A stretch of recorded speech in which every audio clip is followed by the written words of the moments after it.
We have been both proactive and reactive as necessary. We were not panic and not driven by emotions. All the possible risks and consequences have been assessed and taken into consideration. There is another engagement with the International Monetary Fund just to highlight the significance of this issue since we are working under IMF, EFF, the program. The embassy undertook a comprehensive review of Sri Lanka's current import profile from the United States and analyzed US export performance globally. It was observed that most US goods are already subject to some other tariffs relative, but not the other tariffs. Some proposals also have been proposed. The embassy engaged with the U.S.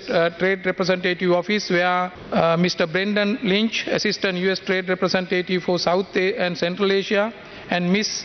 Emily Ashby, Director of South Asia, took part in this particular discussion. Then immediate responding to the executive action, once this announcement was made, the report was submitted. The President of Sri Lanka appointed a special committee comprising industry experts and the government officials, and including to the deputy ministers, to look into this particular situation and propose possible actions to be taken. Several meetings were conducted locally.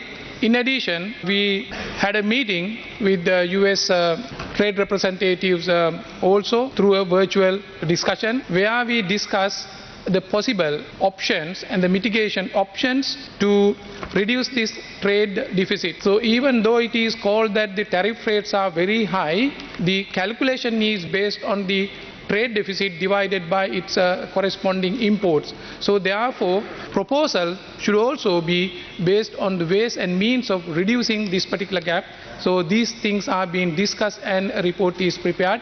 And we will be having another discussion with US Trade Representative Office tonight through a virtual meeting. The President directly wrote to the President of the United States, Donald Trump, highlighting the possible ways of mitigating these things and the actions that we can take, and the request for collaborations to reduce these tariffs. And that letter has already gone to and presented to White House, and the White House has acknowledged that letter received.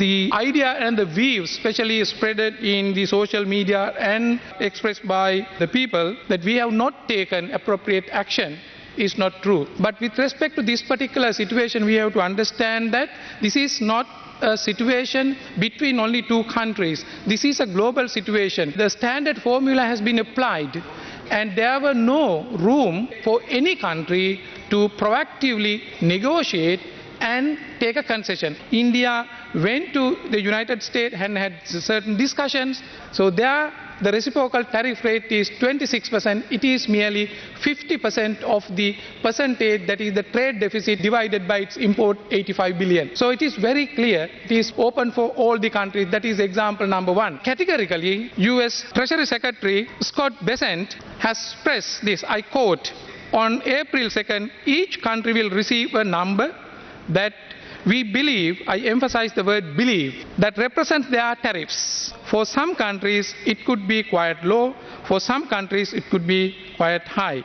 So Treasury Secretary further highlights that they hope after the nations received it is reciprocal tariff number will come to us and want to negotiate it down. So it very clearly says that the negotiation for tariff reduction can take place only after this particular announcement. Like you mentioned, India intervened and ensured that they bought LNG and changed the base that was there and ensured that they had more imports coming in. So as a result, they were imposed 26% when we were imposed 44%. We can't basically take the policy on, but we can take practical steps to ensure market access for the US is also given at zero duty, which will help us. Because these are not things that if you bring from one country, it will not come to the other. Because the point of origin is not always the country of origin. We have 875,000 direct and indirect jobs that are related to the American exports. The captains of the free trade world